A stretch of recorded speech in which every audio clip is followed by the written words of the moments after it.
I'm John Beaudin. This is Rock History Book, and here's our entire interview with Toto lead singer Joseph Williams. Enjoy. So, how you been? How's the touring been? You enjoying yourself? Everyone's telling me the same thing. The guy sounds better now than he ever sounded. Well, I don't really. I mean, listen, I had worked with a teacher, back in 2010, 2011. 2012. It made a huge difference. I'm just not seeing as hard as I used to, which explains some of that. But listen, I'm happy to hear the compliment that people think that I sound okay still. You had told me before that there's a part. I mean, when you have a vocal teacher, the thing is, when you're in your 20s, even if you come from the biz where you came from. I mean, your father's not a singer as far as I know. I mean, I know what he's done, but even when you come from that, isn't there, I mean, I was talking to Dan McCafferty about this from Nazareth, Hair of the Dog, he's saying gritty. And he had told me, he said, well, no one told me not to sing like that. That's just how I thought I sounded better singing like that. Right. No, that's true. I mean, and everybody's anatomy is a little bit different. And so, there are some singers who can have a growly sound and it suits them and it doesn't hurt them, as much. And, everybody's anatomy is a little bit different. I think I sing the way I do because of guys like Bobby Kimball and wanting to achieve that full loud forte trumpet sound. Of a high lead vocal. I always loved that sound when I was coming up. So the tour continues real soon. What are you doing between tours? You just schlepped. You're right. What do you do? It's a little bit different every time, but usually when I come back from a tour, because I get such a charge out of performing live and doing these concerts, and we had a great run with Journey in the US, which was a lot of fun, and the audiences were incredible, and so when I come home from a tour, sometimes it takes me a little bit to just sort of get back into things, and luckily we're coming back out. So but other times I will come back from the road and have a lot of things that need to get done, or something that I really want to do, or if I'm in the middle of a project or something. Were you like you and Arnell just trading lead vocal notes back and forth? No, we didn't have a chance to actually get on stage, but he's amazing. I mean, what an amazing sounding voice. That's another guy who sings with a, in a way that I think would be harmful, but it sounds so great and it suits him and it doesn't hurt him at all. Well, he did a similar thing to you, where you're following up singers that have, become like a big brand within a band. I mean, Bobby not as much, Steve very much so. And not to any fault of his, but it's a difficult thing when you join. I mean, I know Fergie was there first, but were you nervous? But I mean, you knew the guys already. I knew the guys already, but yes, I was horribly nervous. The good news is that when we went out on the tour, the first tour that I did with them, I took to it. I really always had a great time on stage, and for a while there in the beginning, we all had a great time on those tours, and got over the nerves a little bit by the seventh one, the follow-up record to the first one I did with them. But yeah, I was nervous about it for sure. I mean, it's, listen, for Bobby, of course, and Fergie as well, are both very hard acts to follow. When I was looking, there's this thing you do, we all did this when we're young. We all kind of we're looking at the guys, right. Looking in the back of this. Who was that guy to you when you look at him? Yeah. I mean, I know it's a weird question, but I'm really curious. I mean, to you, who was that guy? Who was that guy? That guy was, trying real hard at that point. If you look at the picture, it's funny because I remember that photo session that we did, and not the picture is great because it really does sort of show the mood that was in the room. Really? Oh yeah, a little bit. Yeah, that's what I see when I look at that. Well, I recall that particular photo session, and everybody was a little sort of grumpy as I remember it. David Page's album is amazing. I mean, the thing is, every time I listen, the reason I think the Toto fans like it, because you come upon that song, that sound, honestly, because you've all been in that band for a long time. So every Toto fan will like all your solo albums because there's enough of the Toto feel, which Right. all of you helped create anyway. Yeah. But David's album was amazing. How many tracks were you involved in the album? Three. And I think the sort of the current lead track is one of them. I'm not. I think it's either Spirit of the Moonrise or that's the one that it is. Yeah.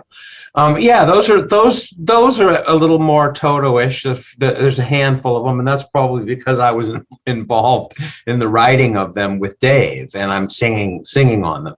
But what's so great about Dave's project is that he's never done a solo thing that is where he's deciding where this is his voice thing. I think he should do even more solo stuff, let his own voice come out without having a band full of guys, suggesting this and telling you this and that kind of stuff. I love that he did this project. Some folks were asking Dennis and Tennant a new one on the way, a follow-up coming up. I'm not set up to do one. I have in the back of my mind the itch to possibly get started, but for me the composing part of it takes a while. So probably after the next run that we have in Europe, which is up until September, then I have the rest of the year off. I may start something in that period right there. I've listened to a few of your albums, just a few of them. By the way, this album, I remember I got it from China, Japan, or I don't know where I got it from. Anyway, I got it on eBay, and everyone was like going nuts on it. Like, eBay's crazy back in the early days.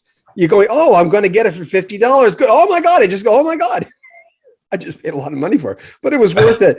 This is a great project. I really enjoyed it. Any Toto fan would love this. I mean, the title song in itself, oh my God, like that chorus line, it's such a beautiful song. Can you tell me anything about that one?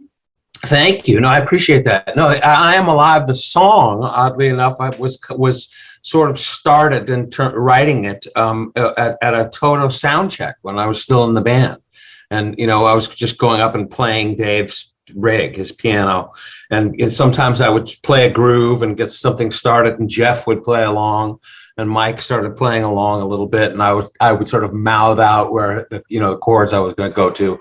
And the beginnings of I Am Alive, the song, started then from there. And then I worked with Paul Gordon and sort of finished it with him.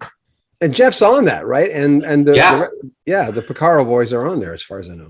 Yeah, Jeff. I mean, that was the groove he was playing at soundcheck, and I started going up, and so it was a natural thing to ask him to come and play on it when I decided I was going to when I had a lyric and then I was going to record, and he came over with no problem and played.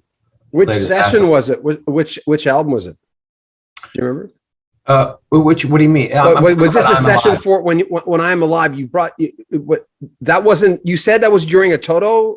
No, I wrote it. I began to write the song at a sound check for a show, and then once it was finished, I asked Jeff to come and play on it on the record. I Am Alive, and he came into the studio and played what he was playing at the sound check. Right. Does that make sense? Yeah. Sure, of course. Heroes. That is just a beautiful song. I love that song. Thanks. Yeah. No, thank you. What can you tell me about that one? Anything?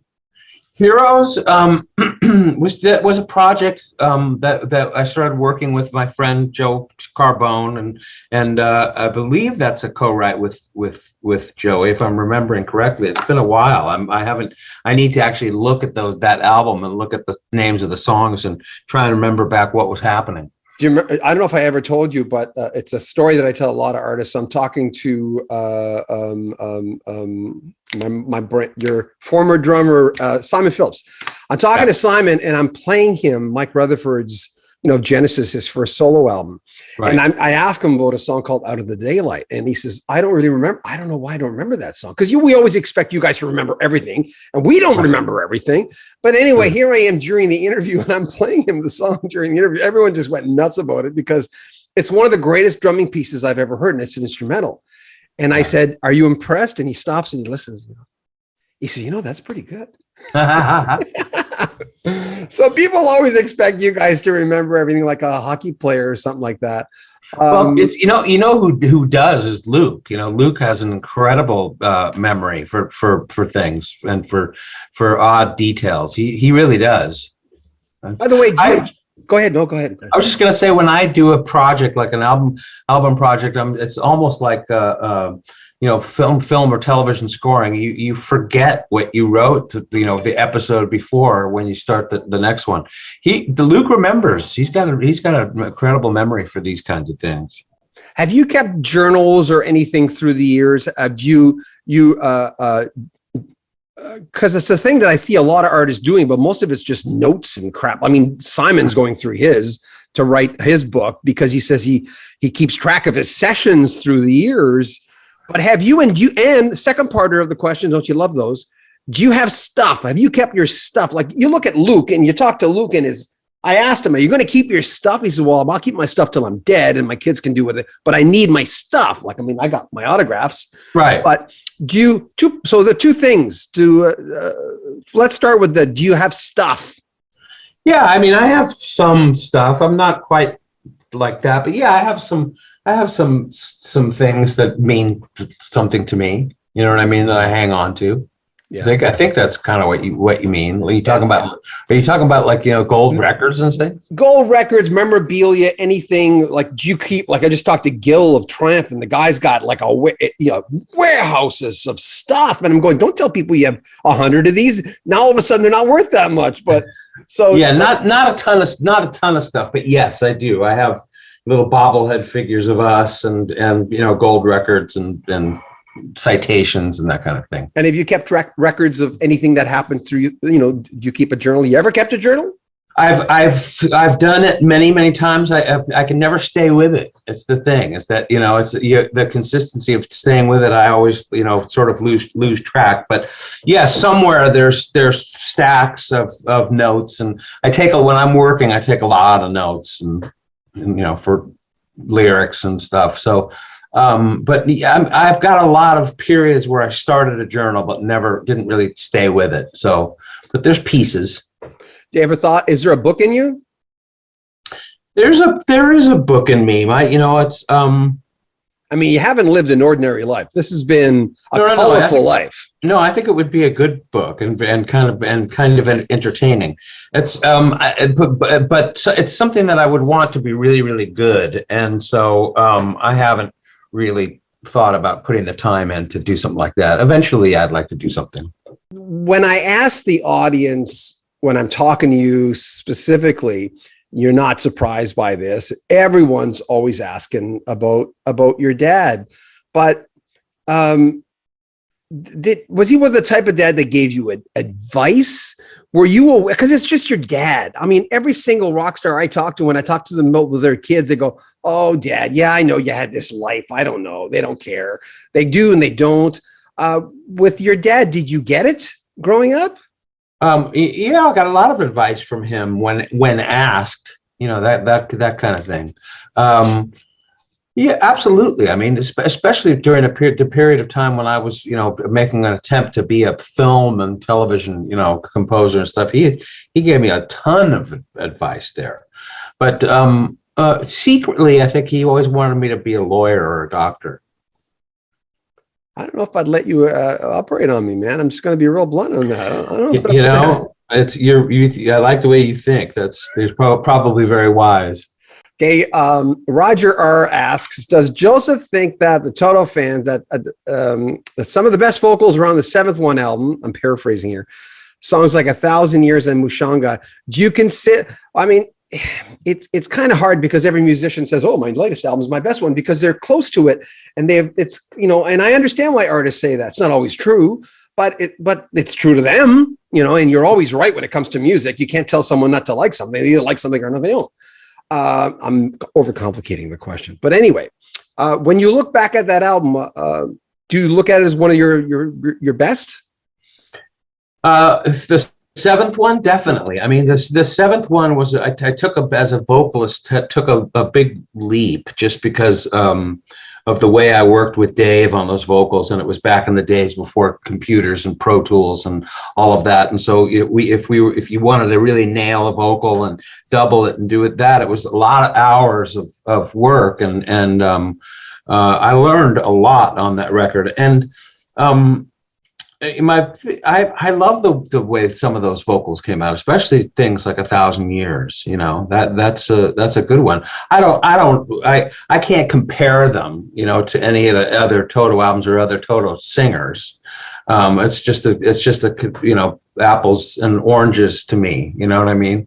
But I'm proud of that album. Maybe that's the best answer. Mm-hmm. When you were in high school, what were your high school years like? I mean, I remember I hired a lady named Emma Harding at the radio station one, a pretty girl. I remember going, well, I'm married, but I'm not dead. Just pretty girl walks in. I'm the program director, and she wants to be in radio. And turns out her dad was Eddie Harding, who replaced Steve Winwood in the Spencer Davis Group, and big, thick English accent. I mean, I said, "You're Eddie Harding's daughter?" She's, "Yeah." And there she was. She brought her book with her, and she's in it. But she said things like, "Well, I went to school with Mick Jagger's kids," and I'm going, wow. And I guess it's a one in Rome thing. If your father's a rock star, you go to school with other rock stars' kids. What was it like for you? Did you have a normal existence? Well, it wasn't. No, my mother died when I was a teenager, so those years were difficult. I went to several different schools and ended up at a very small school where I finished high school, but it wasn't a school of other industry people's kids or things like that. My brother and sister, I think they graduated at a school that was maybe considered kind of like an industry kind of private school, that kind of thing. But not, I mean, I certainly didn't go to school with Jagger's kids. She told me stories. For you, what's the future look like beyond Toto? Because is it still being called Toto, or is that just sort of? Yes, it's definitely called Toto.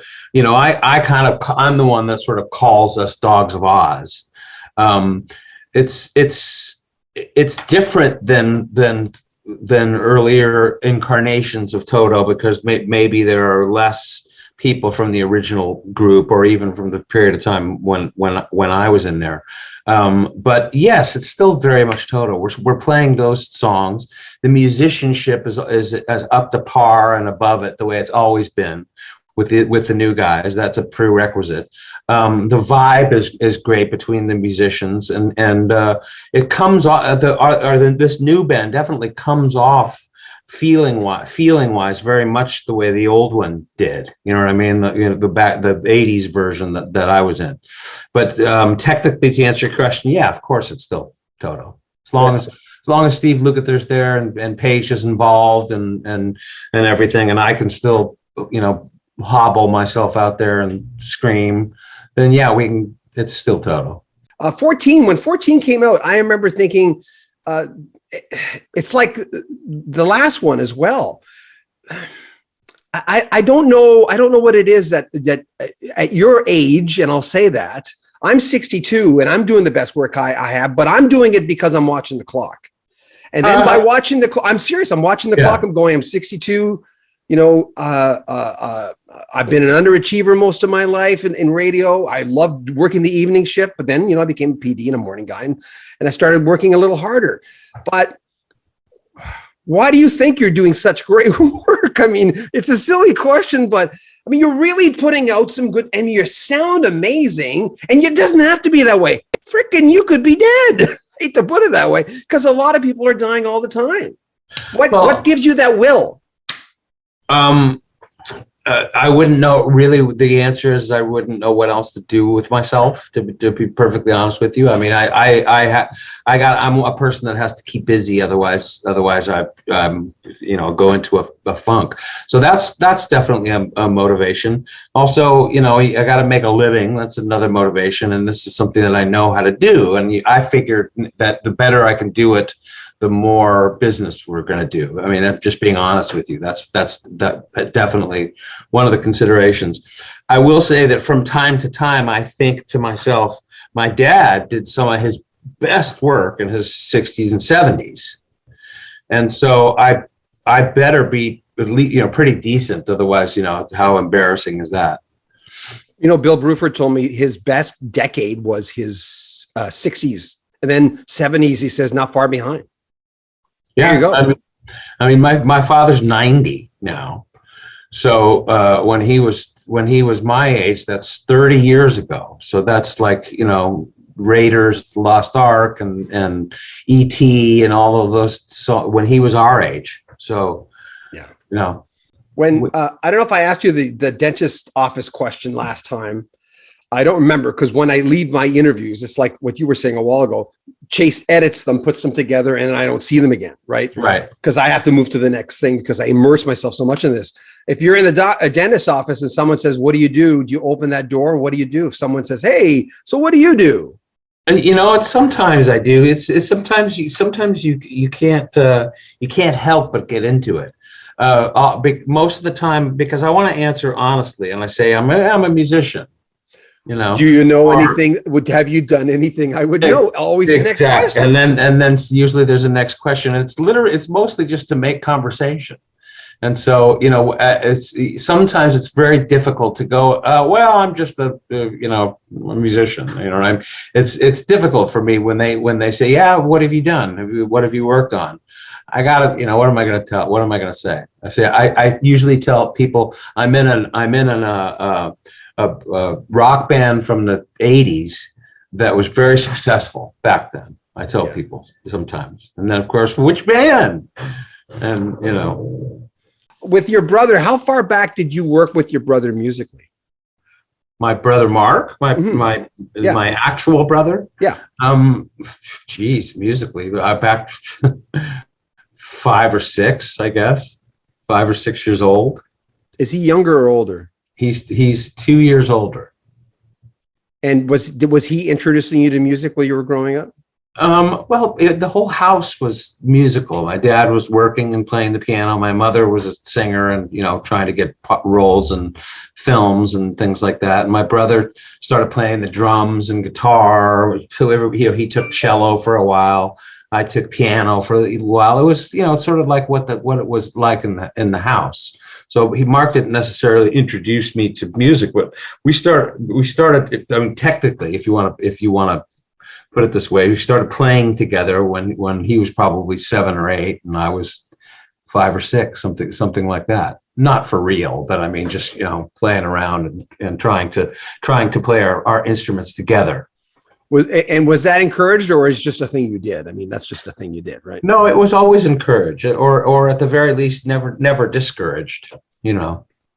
How did you and Bill Champlin get together? How far back do you go with him? Bill, wow, God, probably close to 25, 30 years.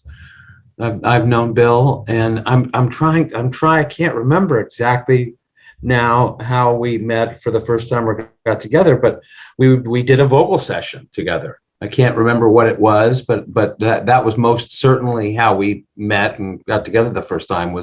Would be a session where we were doing backgrounds together, and we had a compatible sense of humor, so we hit it off right away. I asked David this question because he was obviously, from his dad, surrounded by people that would come to the house and stuff. But was there ever a moment for you where you went, "Oh my God, that's so-and-so in my house"? Did that ever happen? Ask that one more time. Well, did you ever get starstruck by having someone come into your house that maybe worked with your dad? I mean, did he bring that world into your house? Oh, I see what you're saying. No, only, well, when I was a young kid, because my mother was, had an acting background, and also because of her parents who were radio actors, they knew a lot of actors and producers and stuff in Hollywood, and she threw a lot of little cocktail parties and had people over who were famous back in the 40s and 50s, that kind of thing, when I was a kid. But not so, when she passed away, not so much. But in terms of celebrities, but more like the director of something or producer, or so somebody on the other back side of the camera. CWF. Any albums coming out from you guys? Nothing new there. I haven't had a chance to do any work with Peter. I know he's working on something right now. And I'm right now I'm just concentrating on coming back to being on the road after 2 years of COVID keeping us from being able to play. What do you do as a vocalist when do you do interviews while you're touring? Do you protect your voice as a vocalist? What's your day look like when you're touring?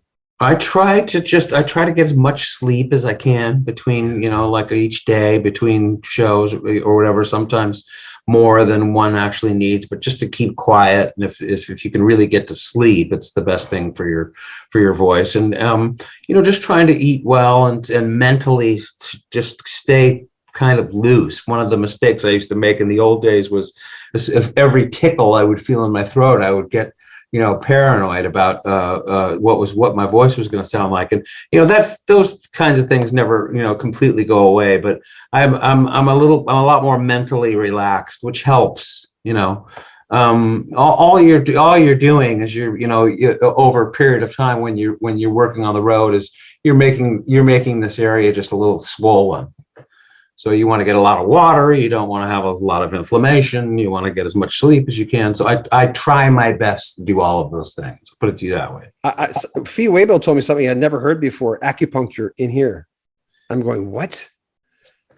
Yeah, whatever gets you through the night, I guess. But he swears by it. I'm going, oh, wow. I had no idea. And one night he was in Europe someplace. I think he might have been in Germany. I'm not sure where he was. And he says he couldn't find someone. Finally, at the last minute, he did, because he'd lost his voice. Wow. Have you ever heard of that? I've never heard of that. I've never heard of that, but there's, who knows, maybe it releases some, but the inflammation and swelling of the vocal cords and stuff. That's an actual physical thing that happens. And all you can really do is not use your voice and stay very, very hydrated. That's really bottom line. Oh, musicians you'd like to play with, you must have a secret list or some kind of list where you go like, hey, I want to work with Paul McCartney. Do you have one of those?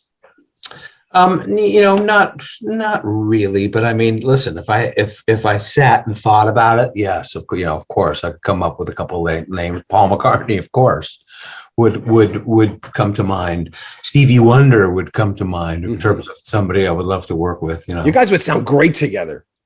He was a hero, another vocal, hero for me. Do you keep in contact with Steve Porcaro? I haven't had much contact with Steve Porcaro since we stopped in 2019, but I know he's doing great. I think he's working with my brother on something. If you had to pick your top 3 songs that you've sung on, that's from another fan. Top 3 songs that I've sung on.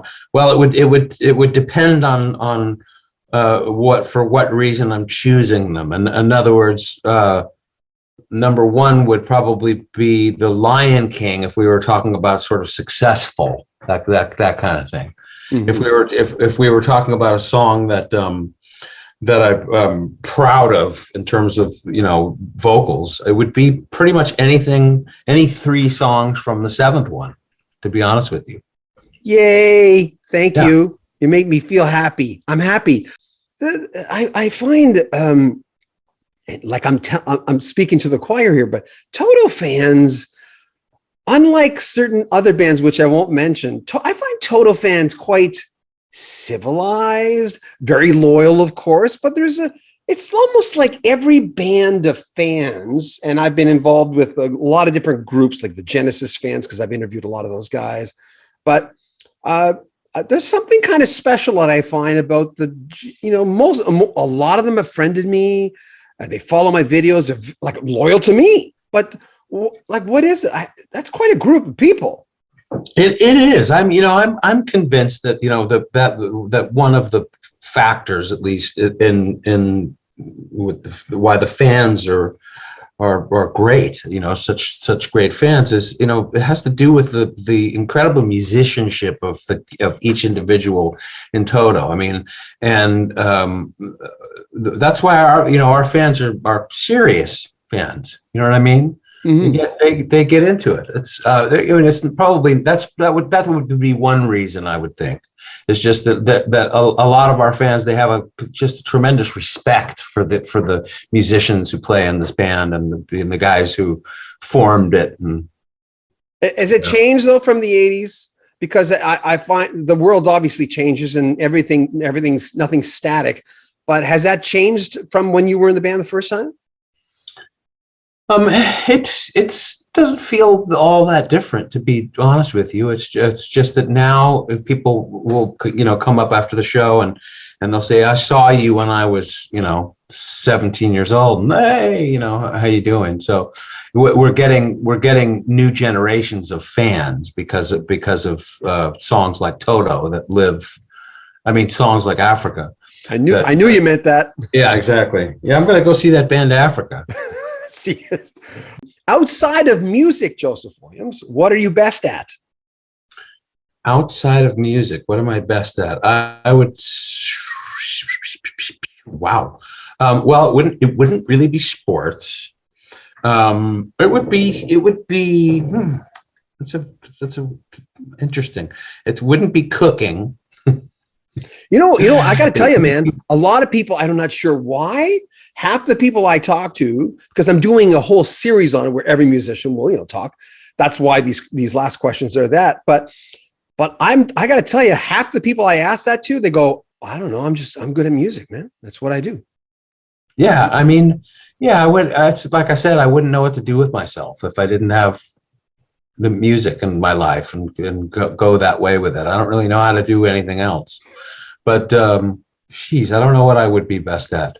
See, probably sleeping, driving Miatas. There you go. Yeah. Craziest thing a fan's ever done to you?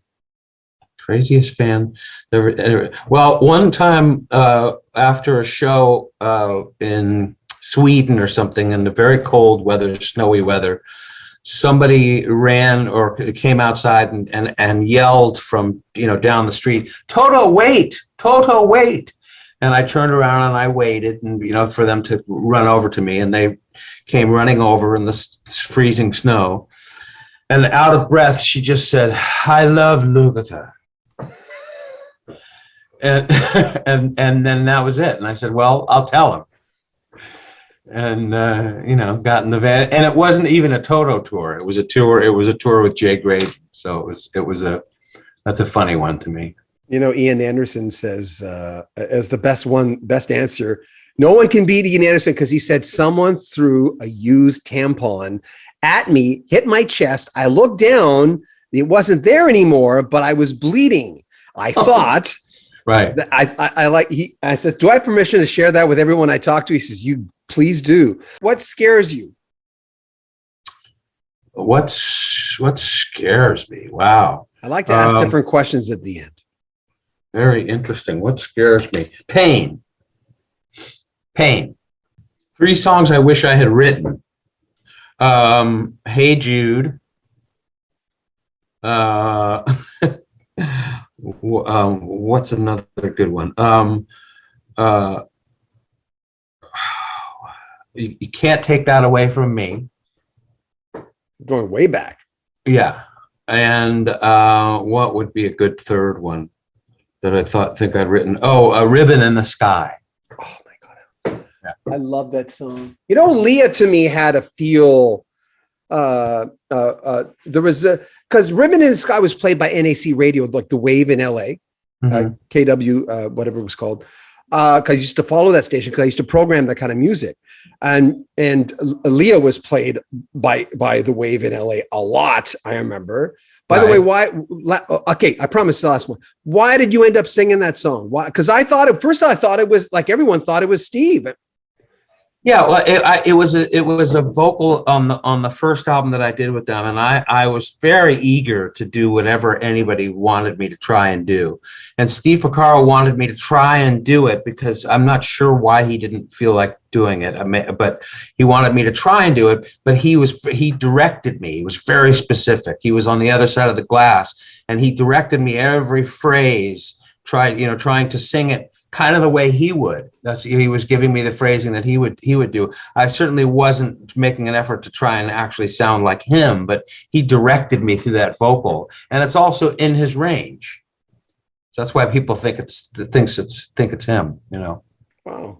I want to thank Joseph Williams for spending some time with us. Our Patreon account has a few extra clips from this interview, but the bulk of it was in this segment right here. There'll be links to all things Toto in the description. They're touring this summer. Everything that you need will be in the description. I'm John Beaudin. Make sure you comment on our videos, subscribe to our channel, and share our videos. Buy a t-shirt. Help support the channel. This is Rock History Book.